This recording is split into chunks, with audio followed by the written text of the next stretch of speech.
Welcome to Kitchen Table Conversations with Multicultural Family Hub. I'm And Chessie, I'm Andre. and today we have a guest that we cannot wait to share with you, and we're going to let her introduce herself.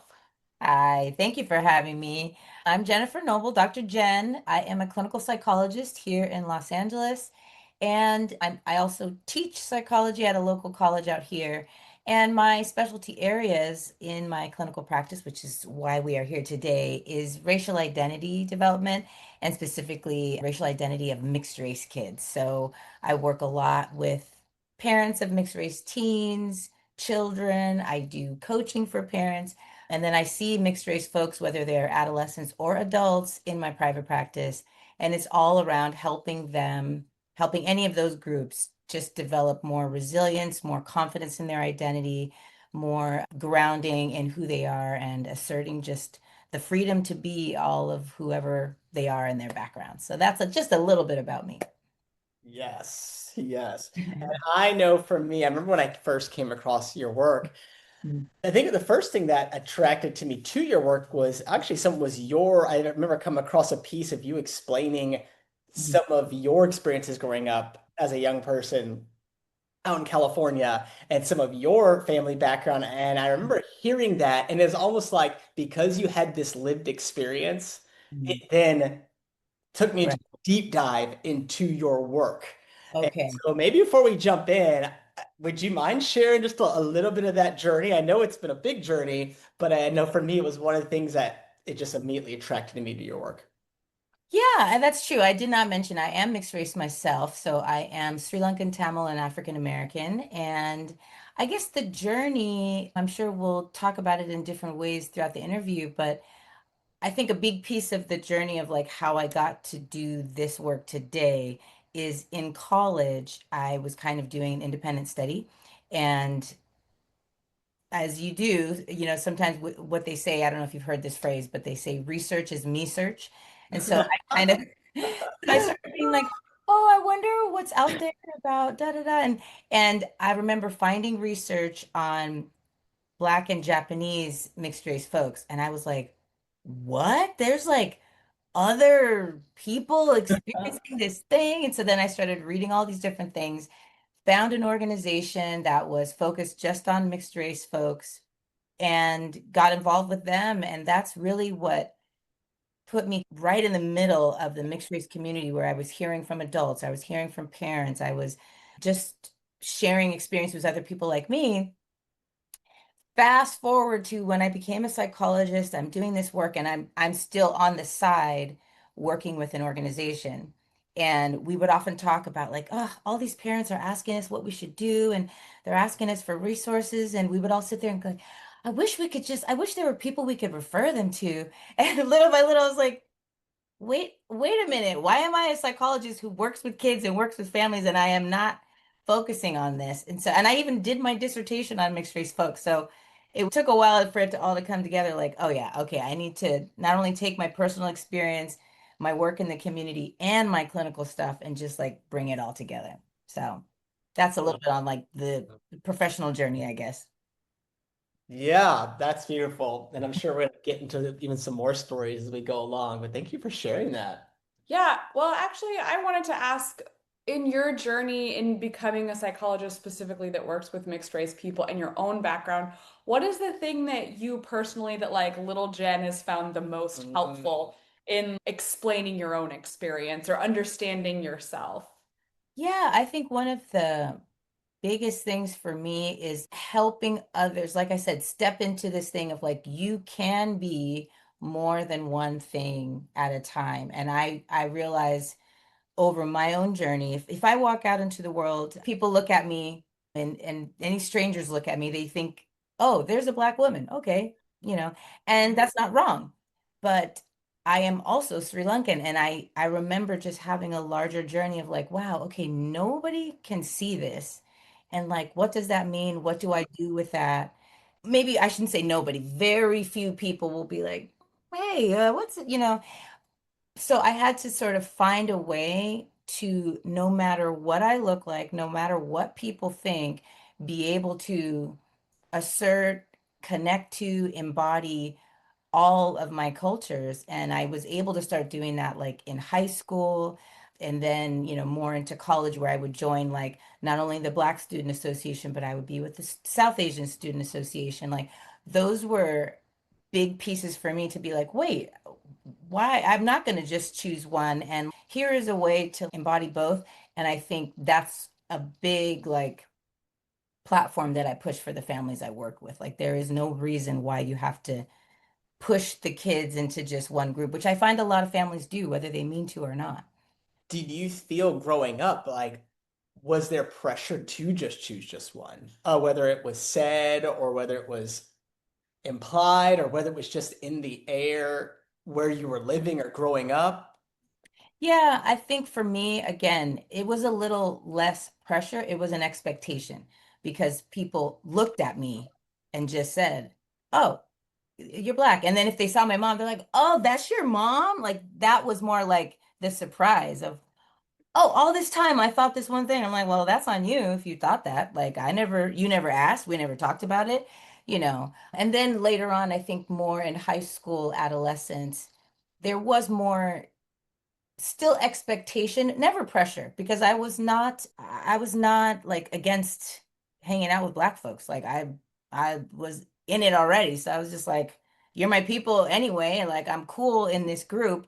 But if there was a discussion of, oh, well, I'm Black and this, there might be a like, hey, you're just Black, yeah, yeah, that's true, but you're Black. And I'd be like, okay, like just I had to learn to be like, all right, I get it, but you're literally wrong, but it's fine. I don't need to fight about it. You know what I mean?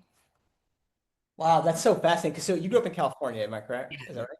Yep. And so we just recently did a Chessie interviewed me and was talking about some of my experience. And I grew up outside of Atlanta, Georgia. Yeah. It, Different. Different. it was very different because in my situation, having a mom of Caribbean descent and a father that's a Black man from the South, it was like, yeah, you're not fully Black. Because even being Caribbean? Yeah, it was just like you're Black-ish, but you're not like Uh, as one of my friends like you're not like Southern Black. right, right, You know, right, right. you could never, and so it's so interesting being like depending on the region of the Yes, US you yes, are, yes. you might be so maybe you're all this or you're not this. I mean, No, there's you're absolutely right. history, and so that's like really fascinating for me to hear you say that. Yeah, no, I think it's a great point, especially for the listeners to consider too, because in some of the southern states or the majority of southern states, that black-white binary is very strong, and you are either this group or you are Mm, not this group, and maybe then you are white, unless you really throw them off in the South and involve like, I don't know, a big group of Vietnamese, then they're like, okay, wait, now I don't know what to do. But normally, I've worked with a lot of mixed race folks that either lived a period of time in the South or mm. grew up in the South and they were either pushed very strongly into you better be Black and you better identify with that, or you are just not, So I think it's a great point and a very interesting distinction because in Cali, in Southern California, we just don't have as big a Black population compared to some of those states. And so I think out here, not only do we have in California a longer history of intermixing, meaning neighborhoods that are mixed with a lot of different groups and backgrounds. But we also have a smaller group of Black folks. So then it's very much like we need to collect all our people. And then we have a history of a lot of Creoles from some of the southern states came all the way across to California. Well, Los Angeles, I'm talking about Southern California in case someone is in Northern California and other areas. But in Southern California, we have a lot of folks of Creole descent from like Louisiana and stuff. So then you get a whole bunch of different phenotypes. So you could see someone that is Black in Los Angeles with very light skin, light eyes, all of that, and no one questions it, where it might be way more questioned in a Georgia or a Mississippi. Yeah. That's a whole. I that we can, we're not gonna let that one go. Yeah, But yeah. that, but I do, but the phenotype. I love that word. And I grew up with a plant science background. So when you said the word phenotype the first time, I was like, yes, Yeah. that is the word that I think is so helpful in talking about how we present. Mhm. Yes. Can you share a story with us about from either your own experience or families that you've worked with where our phenotypes and families can present very differently. Yeah. And how, or people have made assumptions about phenotypes, and that has either affected you or affected a family that you work with. Oh my gosh, there's so many different stories. If there is one for me, though, one that I come back to often because I find a lot of parents experience it, especially more specifically, especially moms with younger kids, like 3, 4, 5, and the younger kid is sometimes really pained, crying, saying, I wish I looked like you. So, mother and child not looking alike is a big issue. And so, I share that is something I experienced a million times. And I remember seeing like frustration on my mom's face. If a story I remember a lot is we were in the mall and my mom went up to one of those counters where you could like look at lotions and creams and that kind of stuff. Yeah. So she's like looking around and I'm just little kid standing behind her, but kind of probably looking in the glass thing, like, oh, what are all these things? And my mom's asking a question, and the woman was like, oh, is that your daughter? Or like something like, is she with you or something? My mom's like, yes, Yeah. exactly. Like, what? And I remember standing there, like, because she was young and she was kind of looking at me and she was like, oh, okay. And in my head, I was like, what are they seeing or not seeing? And Mm. it's like I start to put together, I'm like, oh, okay, this happens a lot. They really are expecting something else. And I couldn't always put words to it, but I just, I always think it's hilarious. My mom was kind of like, yeah, no, this little 9-year-old's been following me around all day. Can you call the security? Like, what are people, they don't think very deeply about it. But when a kid feels that, I think for me, I was maybe very curious, but when a kid feels that that's a separation or that there's no belonging or they just want it to stop, and a young kid's mind says, well, the way to make this stop is if we look alike. And then they realize I can't change how I look. And so then it's like, I wish I had this. I wish I had that. I wish I had this hair color or this skin color, this eye color. And mothers often come to me like, just pained, what do I say? What do I do? Because it is just such a common experience. When that happened, did you verbalize it, or did you say that all of those things you laid out were actually happening in your head? You mean the little kid me where I'm just Yeah, observing? little kid Yeah, you. I'm just observing. I'm literally just watching. I didn't say a word. I'm watching my mom say something to the lady, and I'm looking at my mom like, she's not happy with this question. And I'm like, Yeah. why is this woman so confused to see us together? And I'm just like, and it happened enough that I'm sure this was like a running thing, a piece of evidence that I could start to gather, like, oh, it happened again. Huh. Okay, like this happens a lot. And I want to know, what do you say to those parents? Because Yeah, specifically my daughter and I present very yeah, differently. yeah, And she is the most visual, the Ugh, most artistic, and she's seen it's all of it. everything from such a young age. And I yeah, remember her coming home crying when she was little, saying, Mom, I don't want to go to ballet anymore. I'm the only person without peach skin there.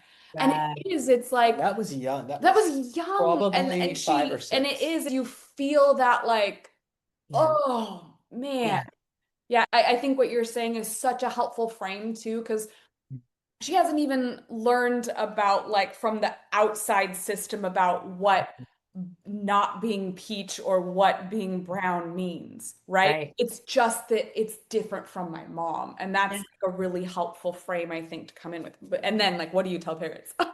Yeah, what do I tell parents? I mean, first of all, 5 and 6 is like almost right on time, but this can happen as young as 3 years old. As soon as a kid can talk, they can be like, I don't like this difference. I don't like the way this feels. So Yeah. I often tell parents, like, number one, it's about validation. Just get curious, get more information. I know it's soul crushing on the inside, but if you can stick with it a little bit, especially when it's a little vague at first, if like the young child is just saying, you know, I don't I don't like that you look like that, or I don't like my hair, and we haven't quite distinguished that it's because it's different than yours, then you want to interview a little bit longer and just kind of ask like, why, what's wrong with only, everybody else having peach skin and you don't, and they'll share why. It'll be because I feel different, or because they're saying this about me, or because whatever. If this is a kid that is saying directly to the parent, but I want to look like you, which can Mhm. often come out like I want hair like you, I want us to look alike, then I would say again, no, like repeat it back. Like, okay, so you want us to look alike, and why is that? And almost like getting at how would that feel if we Mm. did, but then find other ways that you are similar. So, I can think of one mom who, when I shared that with her, she was like, "Oh, that was so helpful," because her and her daughter had the exact same laugh and they already kind of had talked about that.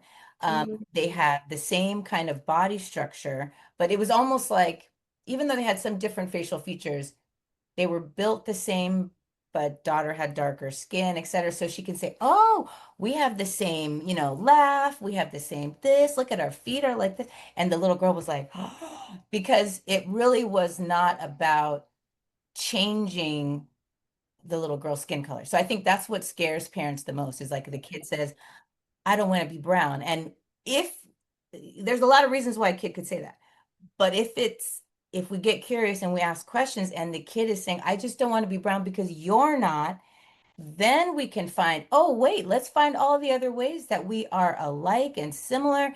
And then that kid can feel like, oh, yeah, I am like my mommy. Like that feels great. Mm. And it's a way to kind of address that thing. But that's just one example of why a kid would say that. But I do find that that's the helpful way for a parent to respond. I think that's beautiful. Would you say you've experienced like when kids are little that having that like I want to be similar to my mom and then later in life a friend that her mom's of Irish descent and her dad's Filipino Mhm. and kind of grief from her mom that like we will never have the same experience in the world. Yeah. And would you say that that is common, that it kind of is like role reversal later where it's like I can't necessarily offer you the same advice because of how we present in the world. Yeah, I think that is a pain for a lot of parents. I mean, I think you are specifically asking about moms. I'm not sure if it's just about moms and daughters, but I do think I have worked with a lot of parents who are closely connected to a minoritized community or a culture, ethnicity from like outside of the country. Mm. If they have very positive connections to that culture and they derive like, oh, I had a certain experience in the world because of that, yes, then there does feel like a loss.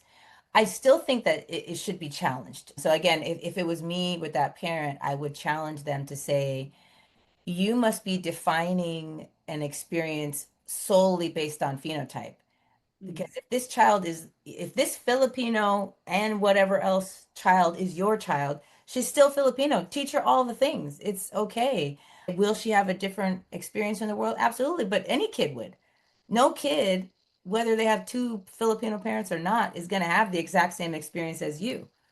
You had a whole different life. It's a false assumption that somehow if my kid had both parents that were whatever, we would have more in common. No, your kid was going to be your kid already, and they are going to live their own life and they're going to have their own thoughts and they may not match up with yours.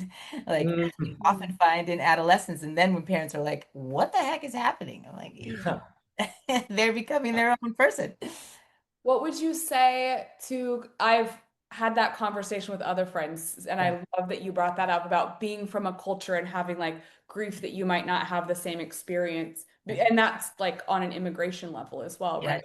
yeah, But being like a white presenting mom and raising a woman of color daughter, and yeah, that like I don't have the tools or the same experience because I present differently and that I might not be able to advise her or empathize with her lived embodied experience in the world. yeah.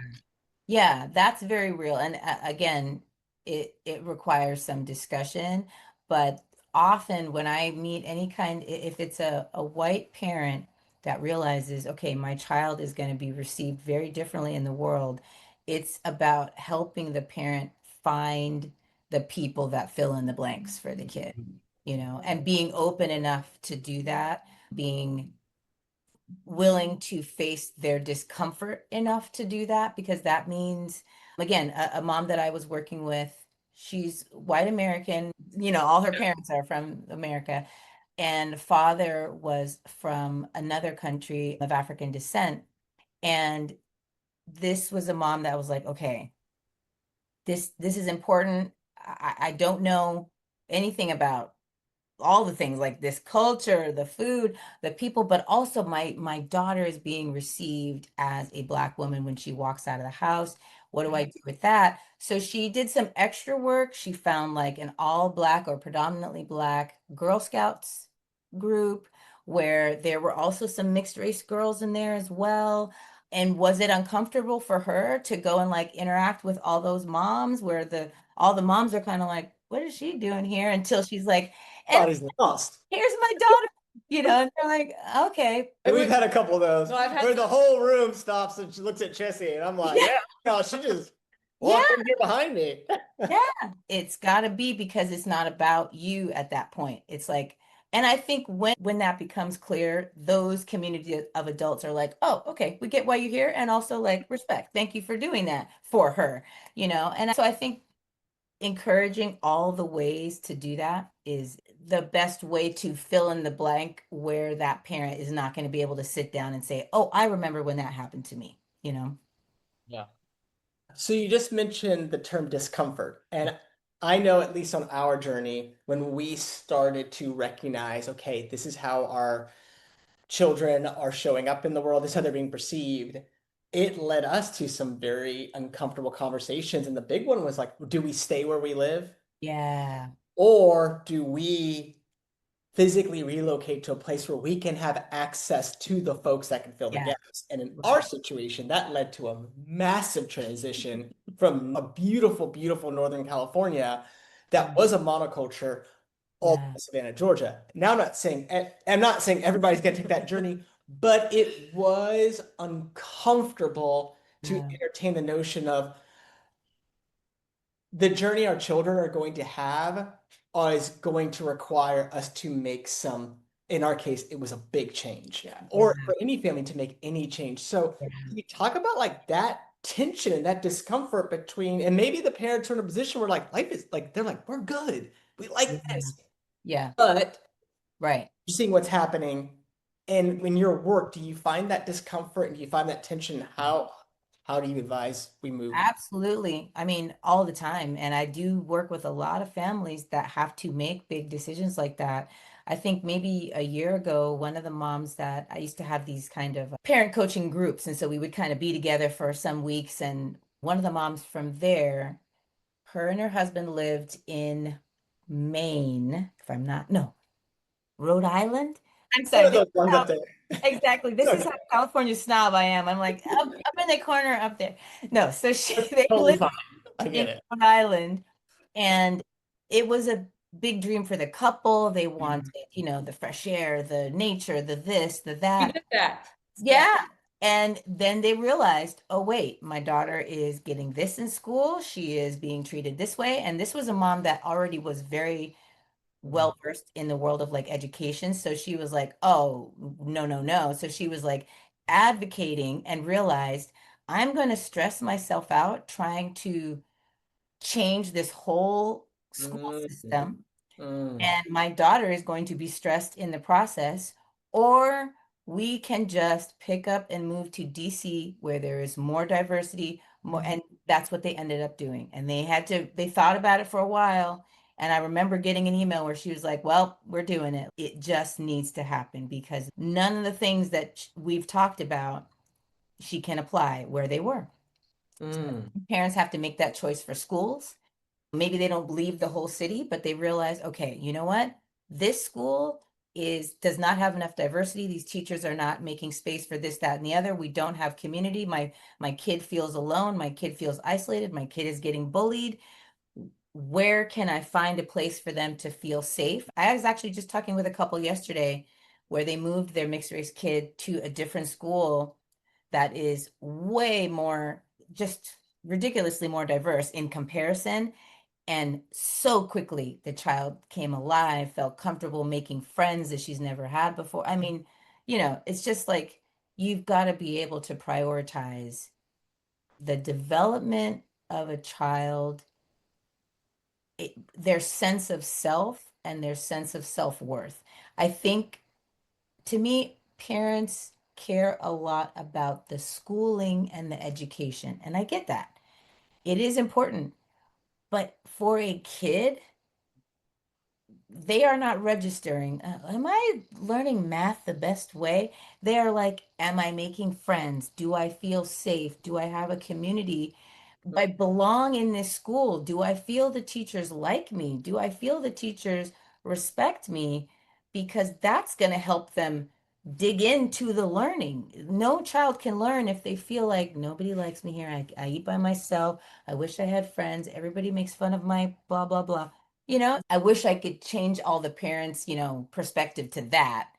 And if you lead with where is my child going to feel connected to their school and everyone in it from the top to the bottom, Mm. I know they will learn as best they can.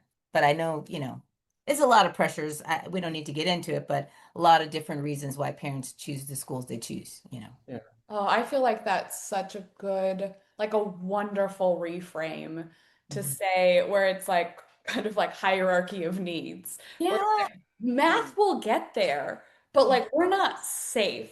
Yeah. And how important that is and in our own personal experience, like watching our kids move through a really diverse space and really diverse school. And like you're saying, just watching them Lit up lit up. in It's a very so, short period of time. The oh, laughter came back. There are things that came back, and I was like, "Oh, there you are. yeah. Wow. There you are." You Yeah. see, I think that's such a powerful thing to say. The laughter came back. If nothing else, do we not want a child? A child should be la la la, ha ha ha, not do I have to go to school again? Oh. Yeah. I know one of the things that you really touch on in your work is the internalizing of racialized microaggressions. Yeah. So let's kind of play it back and say a child or a family is in a situation where you might get some of this no matter where you are, but if you're getting an Yeah. onslaught of it, those racialized microaggressions, talk to me a little bit more or help me tease that out of when we talk about the internalized part of it, what does that look like? And then what impact does that have on especially mixed race children as they're developing and they're internalizing those aggressions? What is the impact of internalizing the microaggressions? Yeah. Yeah, I mean, the simplest way to put it is really not accepting their own existence. That's the summary, is like if Mm. someone invalidates you enough from the outside, because you're not this and you don't look that, and oh, you don't do this that way, and oh, that's your parent, and oh, you don't really, all of those things. After a while, this child kind of says, I'm existing wrong. I shouldn't look this way. I shouldn't be this way. I should be more this. I should look more that. And so I think it shows up in, as I said, self-worth. It shows up in self-esteem. It shows up in social isolation, social anxiety, just feeling unmoored and untethered because they're like, where can I go? Everybody keeps telling me I can't be in their group. And I now believe them, instead of saying, wait, they're all wrong. I can be in that group. They said I can't, and now I can't. And so now where do I go? Because all the groups said no. That has a really big impact on just forming future friendships, forming relationships, all of the relationships that you need in life, whether it's like work, friends, love, family, it impacts all of that because this person is like, I don't think I should exist, so I better just stay by myself. That's the simplest way to put it, I would say.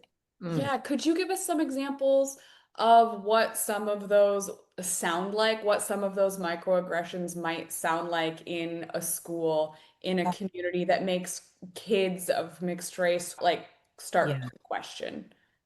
I mean, just the simplest of what you were kind of saying earlier, which is you're Mm. not this.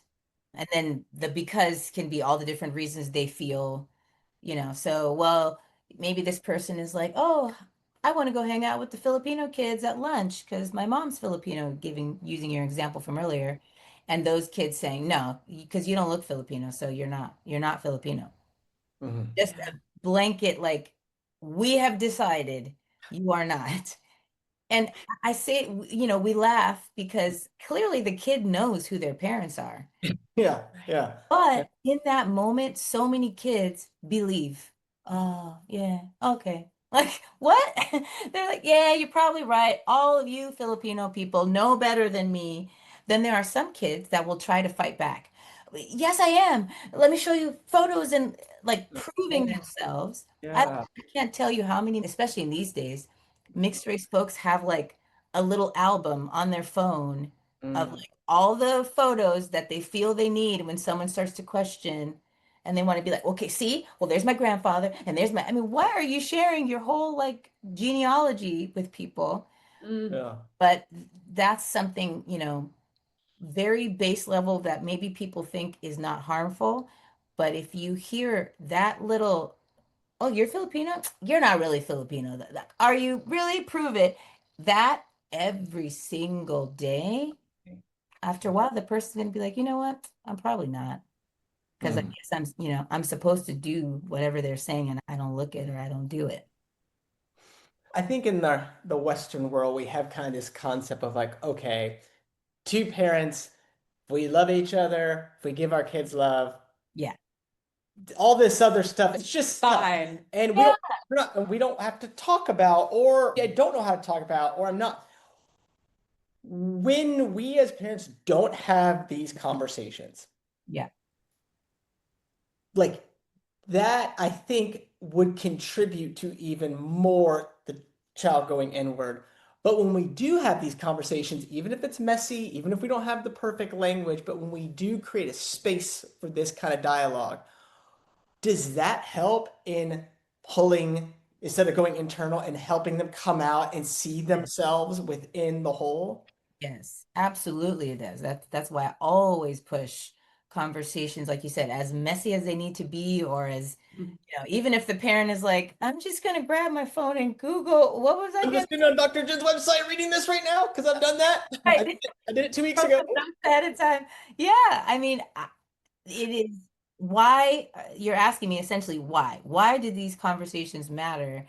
Because it allows a child to have a rebuttal to what the whole world is saying.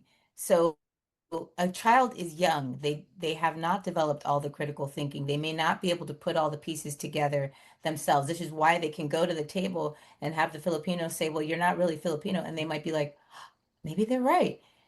You imagine, I know we've all met this kid that maybe you're talking about something and then this kid said, "Well, my mom said you shouldn't eat da, da, da, because blah blah."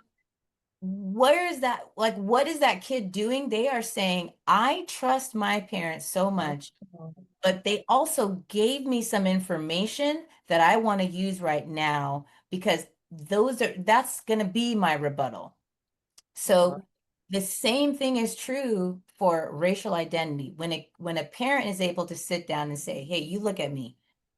Am I your mom? Yeah. Am I Filipino? Yeah. Did I have you? Yeah. Well, then that means you're Filipino, right?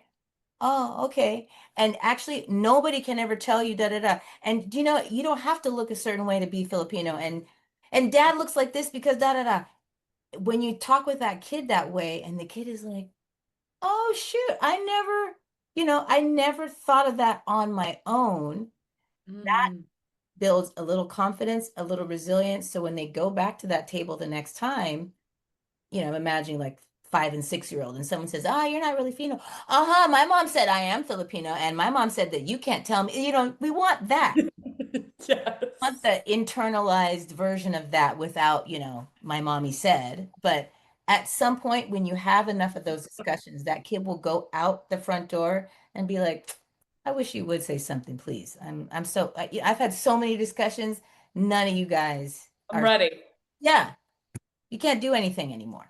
And so some ways it's like no matter how we do it, obviously by tapping into folks like you and learning, we can do it. It expands our ability to have the conversations, but no matter how we do it, what we are doing is almost providing them with a container that allows their concept of self to not honestly get like shattered, but in third grade or second grade or whenever, even earlier. Because like you said, I don't think it's the one time. It's the again, Reinforcement. again, again, over in the neighborhood, in the school, in the grocery store. It's the constant that eventually I think the cracks start to Yeah. become so much that, and I think going back to Dr. Perez, her saying you fracture yourself up Yeah. Hmm. Yeah. instead of, yeah. Coming together as a whole. Yeah. And we don't want a kid to fracture off. If there's two different racial groups, three different racial groups, we don't want them to feel like, okay, I can only assert this, you know, black part of me when I'm around these people. And you want them to be able to feel like, no, no, no, I can be my whole self all the time, no matter where I go, which means that this is a kid that is, I don't know, black and Mexican. They can be black with the Mexicans and Mexican with the black people and, any combination thereof, because they're like, I'm always me and I'm always all of the things. So it is building a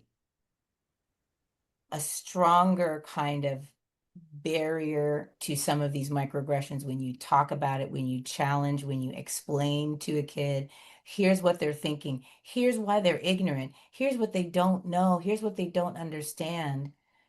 Every kid wants to have the inside scoop of what's going on in the world. This is what I always advise parents. Like, if you're going to sit down and be like, okay, let me tell you something, these Yeah. people out here, and the kid's like, wait, what? Oh.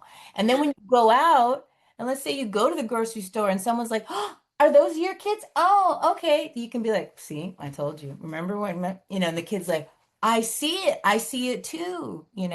That's how you build the Mhm. confidence of like, oh, it's not me. It's them. We're normal. We're fine. So having the conversation, being able to tell your kids, look, other people love to try to figure you out. People want to put us in boxes. We all want to make things make sense, and people are going to ask these questions because they're trying to make sense of the situation from their own perspective. Would that be like some language or Yes, that something is to add to language.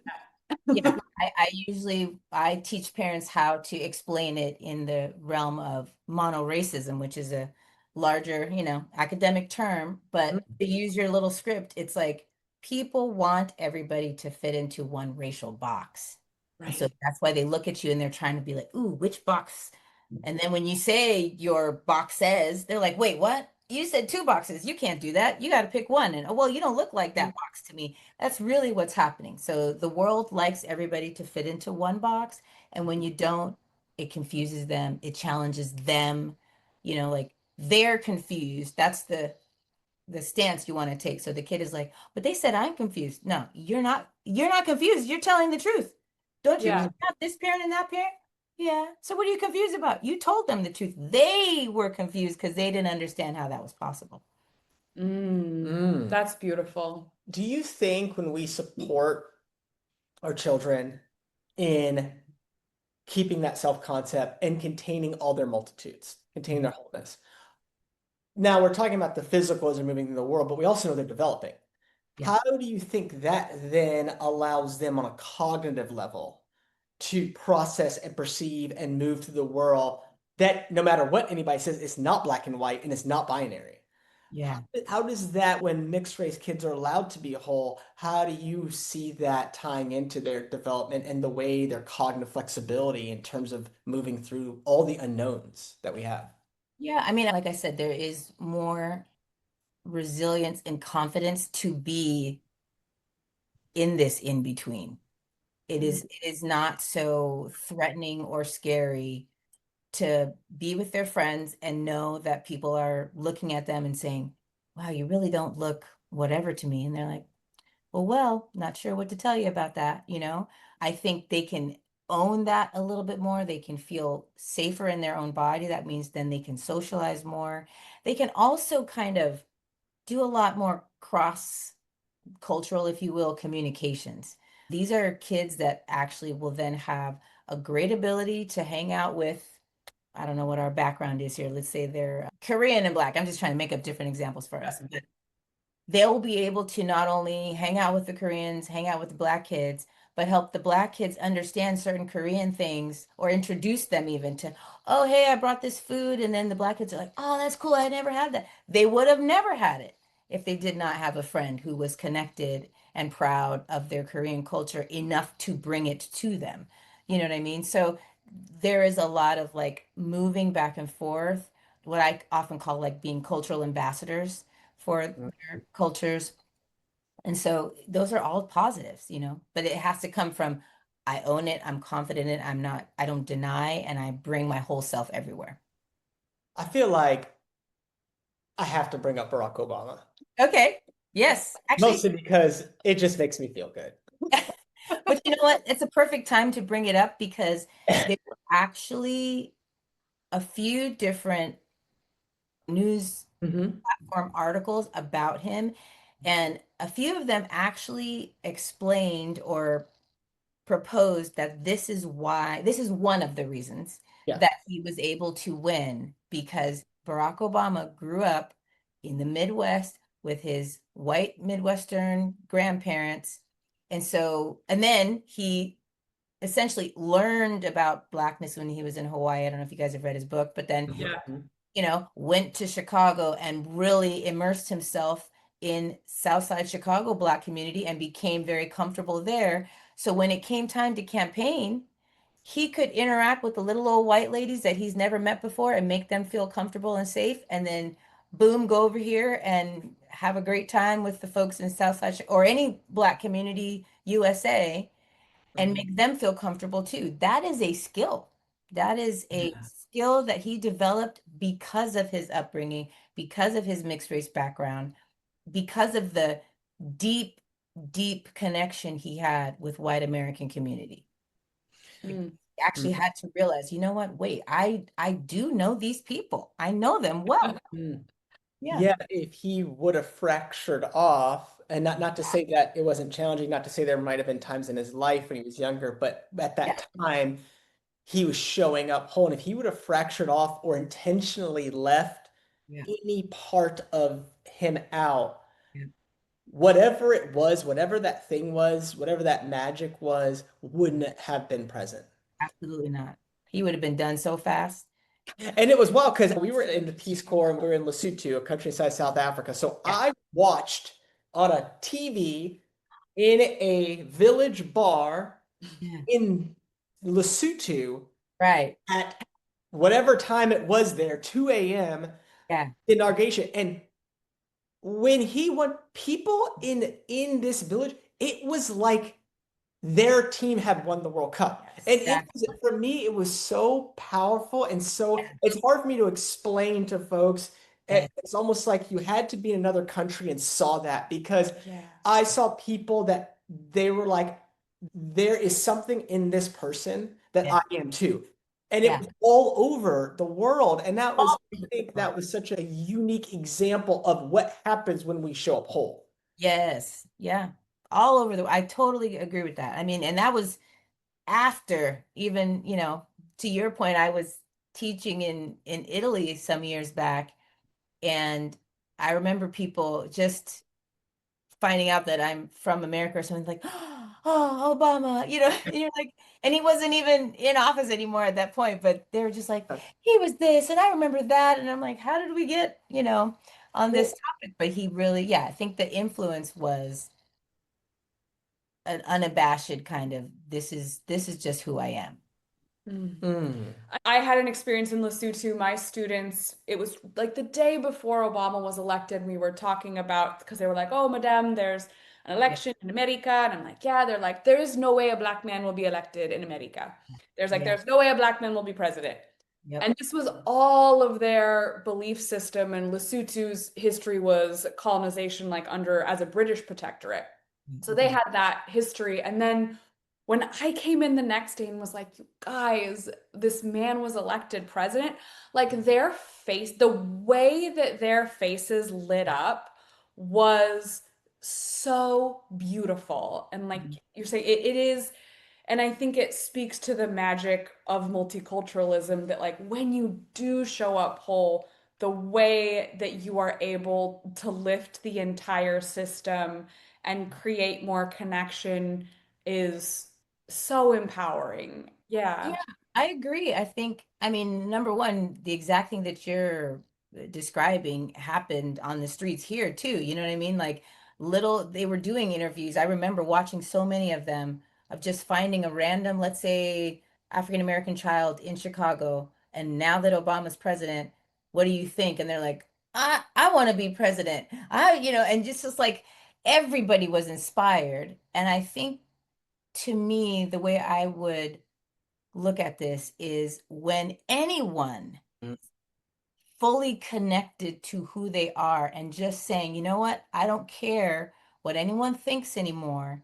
I'm just going to be me. I'm going to talk about my time living in Malaysia. I'm going to talk about my time in Hawaii. You can't take any of it away from me and judge me how you like, but this is who I am. When people see that, I think that is what is inspiring because it's not just being mixed race.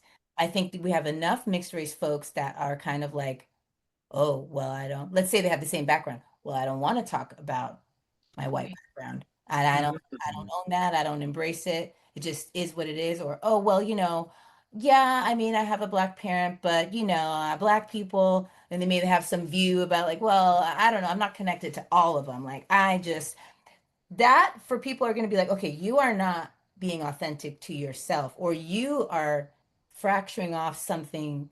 You are not embracing something, and the inspiration of being able to see yourself in them kind of gets lost.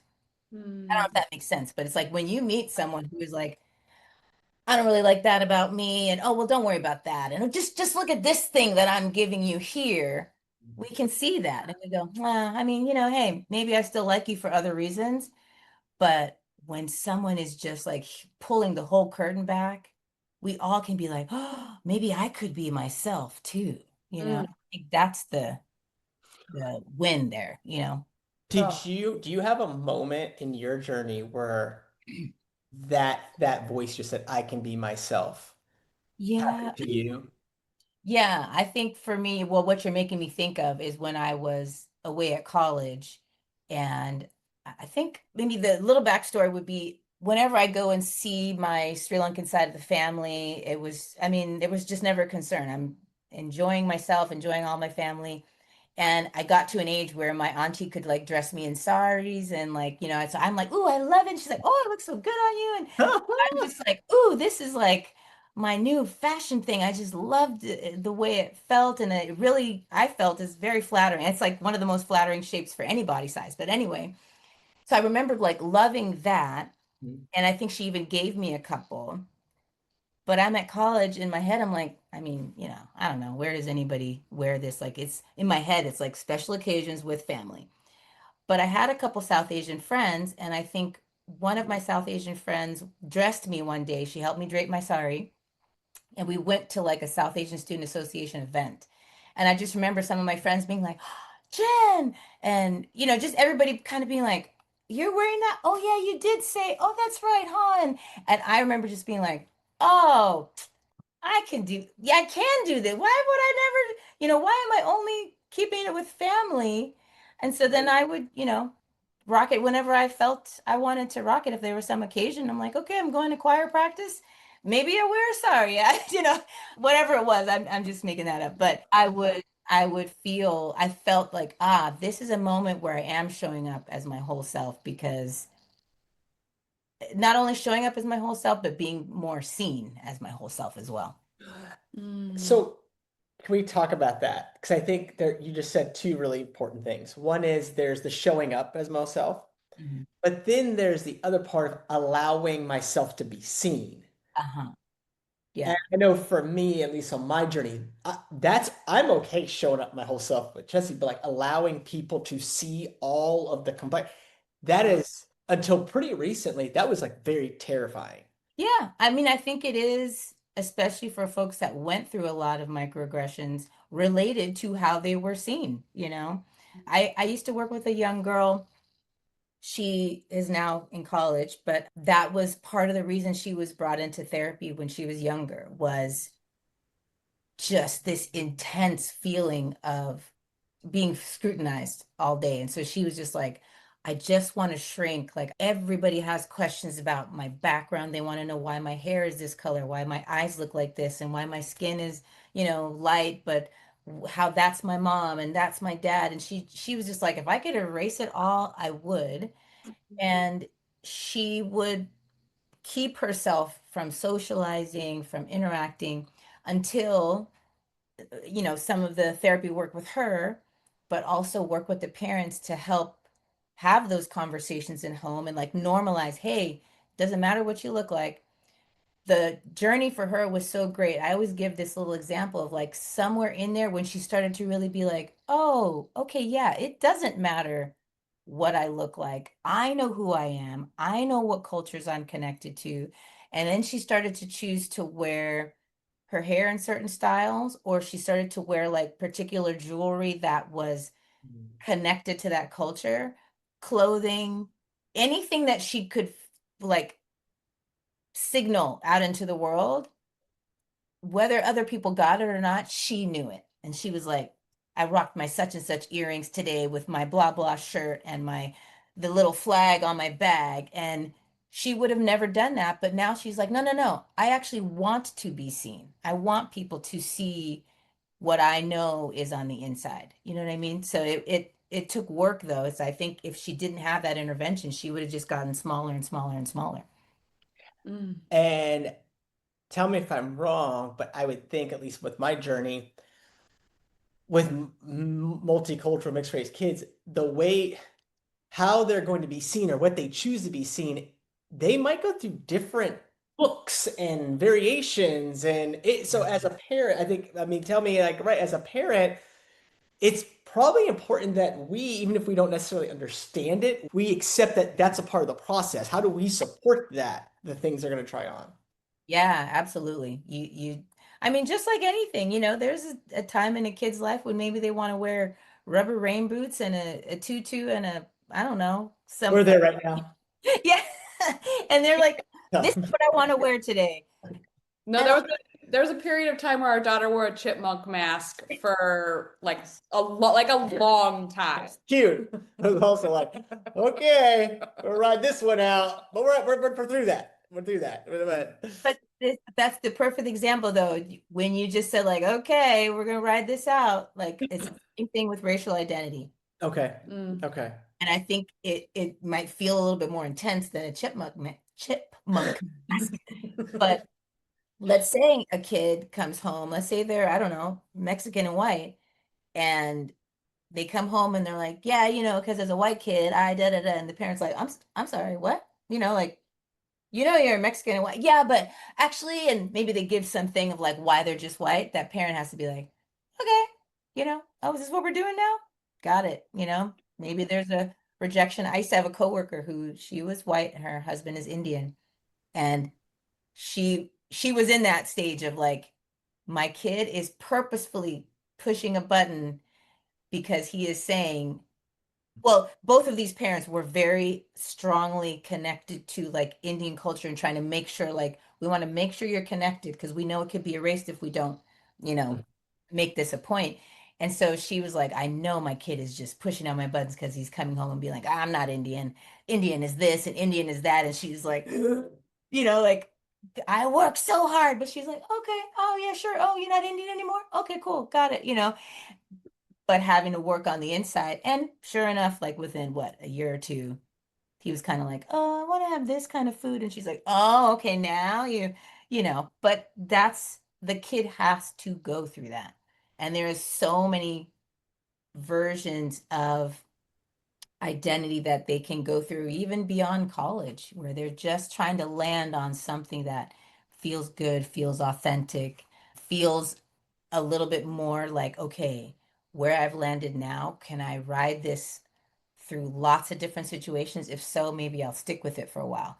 But some of the other choices, they just may not last because it's like, well, that doesn't allow me to do this or this. Okay, let me switch it up again. I can like laugh at this because we're not there yet I feel like in teenage years where I know it is. Yeah. It's coming and that's their job, right? Yeah. And Yes. just riding it out while they do their job.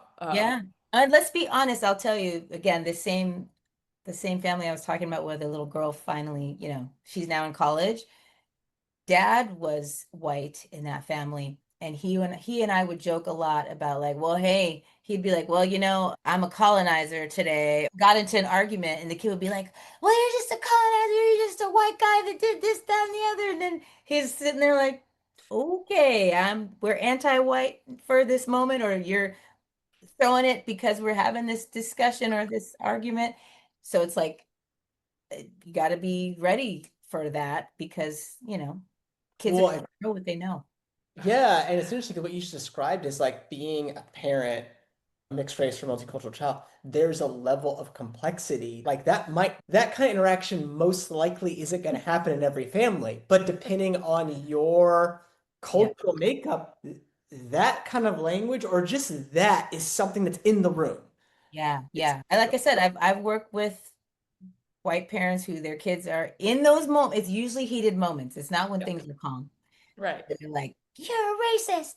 That was such a racist thing to say. And the parent is like, I'm literally a part of this family. And they're like, oh, well, that you because you're colonizing. Like they're just searching for whatever they can.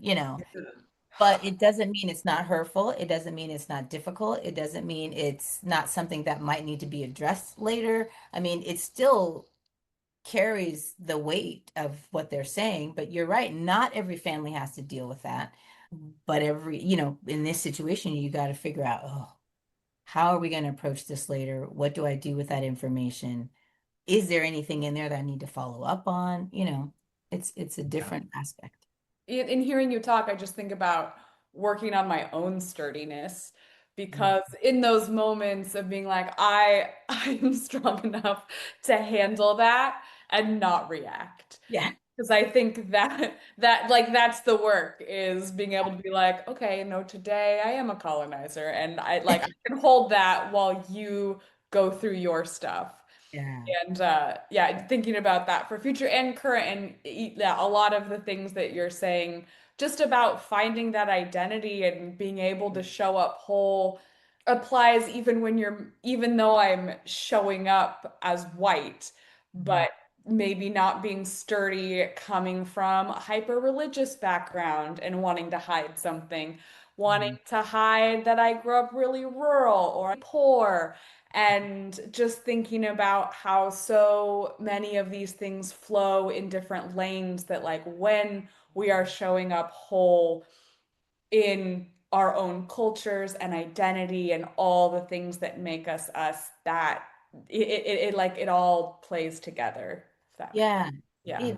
It does make sense. And I think what you're also getting at is some of the reasons we don't show up whole is because we have shame about some of the aspects of our identity. And in a way, that's what we're talking about with mixed race kids, that we have to help them not feel ashamed of who they are, what their cultures are, because that's the impact of a microaggression. If we feel shame, then it's like, well, then I'm going to hide that. I'm not going Mhm. to talk like that. I Mhm. I don't even want to focus on that. And maybe that's what we're getting at with Obama as well, where he's like, I'm not ashamed. Yeah, my mom married this dude, and then she married that dude. I don't know what do you want me to do? Like Yeah. Exactly. I'm not ashamed of that. I learned a lot, and I got a lot of experiences, and hey, it's going to give me a different perspective to help lead you. And everybody was like, oh, okay. If you're not ashamed of it, then I guess, hey, well, I don't even really think about it anymore. Yeah. Yeah. Right. In And our not everybody, clearly, but yeah. Yeah. In our remaining time together, one of the things I wanted to know in your work, and this is kind of going towards parents, Okay. have you come into situations, or what would you say, have you seen barriers where parents are reluctant, or I guess the words I'm trying to use is that once they have a conversation, once they realize that as parents, we also are a part of this process of helping our kids be whole, that it's almost like, dang, I gotta do that too. So it's not just enough like parenting is parenting, but then now there's this other thing that I'm not even tooled up for. Is there sometimes like a resistance, or is there sometimes kind of like a man, this sucks to Of course there is. I think probably all the time there is on the inside of a parent being like, oh, nobody told me I was not prepared for this piece of the puzzle. But I think there are a lot of parents that will not seek out this help. They will rationalize in their mind that they don't need it, that their kid doesn't need it. Like we said earlier, oh, everything's fine. My kid is fine. They're in a good school. They have friends. Oh, they do things, and they, because of the effort and the scariness of like approaching this, they can easily rationalize that, we don't need that silly thing, I get a lot of ugly comments from many times parents and grandparents that feel that way, where they're just like, you're part of the problem, just don't talk about it, my kids are fine. And I'm like, okay, they're probably not, based on what you're saying. And even if they are, they're not sharing their stuff with you, clearly, because you don't want to hear it, But yeah, I do think a lot of parents feel a burden. And part of the reality is accepting that you have had a marginalized child. Like, this is a child that is not part of a mainstream. Yes, even if they were a racial minority, they would be marginalized.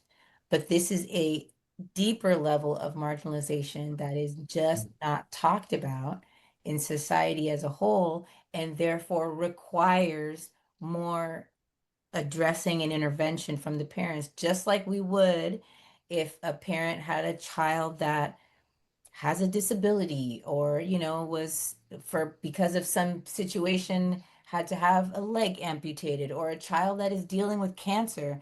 Those are all marginalized identities. They're not the norm. We don't have a bunch of kids that go to school and they just all are dealing with cancer. No. So what does that mean? The parent is like, oh, wow, okay, we're going to have more conversations with my kid about cancer and surgeries and outcomes and all of the things. And that means my kid is going to have to learn more about medical stuff than most normal kids. The whole family is going to have to go in on, what? This is our unique thing. We're going to have to talk about the good and the bad about all of this, So same is true for a mixed race kid. I think that's a beautiful framework. And we wouldn't just say everything's fine. We're not going to talk about it. Right. Imagine if we did that with a kid with cancer. Oh, it's fine. Just go to school, I turned out fine, so will you. Right. Yeah. So what, you're going to the hospital? Don't ask me about it. Just do the things they said. And the kid's going to be like, why am I here? What is happening? So for the parents out there listening and are ready, and they're like, hey, after listening to this conversation, I do want support. I do want resources. I understand that there are deeper things that I cannot ignore. How could they find you? Where could they find you? Yeah, well, as you both found me, Instagram is a place where I do hang out a lot, especially around the mixed race topic. So Dr. Jenn Psych on Instagram is DrJennPsych. But outside of that, they can, of course, come to my website, which is the freetobecollective.com.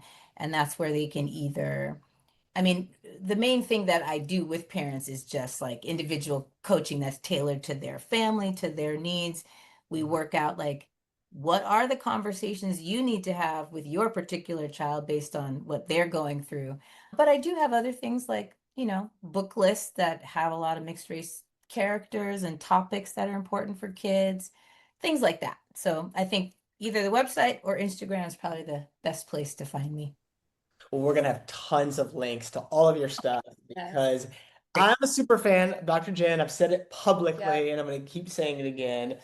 It is a resource I use. I literally 2 weeks ago Yeah. used some of her wording, some of her verbiage with a conversation I had with my oldest son around how to answer the question, are you mixed? What are you? Because, and it's that time. So I literally was able to go, hold on, let me go in the bathroom, prepare, and we did it. And it was beautiful. And and it allowed me to have it and use the language that he can now use. So anyway, that's my plug. I'm openly a huge fan of your work. And A couple things. I will link all of your stuff in the show notes. Number two, your website, Free to Be Collective, is visually stunning. It's like the most beautiful pictures and colors. Yeah. Like I just was enjoying being on there, consuming things. I got your book list. I just finished in 2 days the In Between Sky, which is so gorgeous. She's like one of the next ones ladies I want to talk to. Yeah. Oh, good. I love historical fiction because I feel like the story just allows me to dig deep, and that Yeah. was so beautiful on so many different levels. And also on your resources in the journey to becoming a multicultural family, I kind of have had Andre as a guide in terms of his own experience being mixed Black and Jamaican heritage. And that was kind of my first understanding of like, oh, wait, you can be one race, Right. contain multitudes, and not fit. So we had so many of those conversations in our early marriage, but because of the way you were raised, not talking about any of it, right?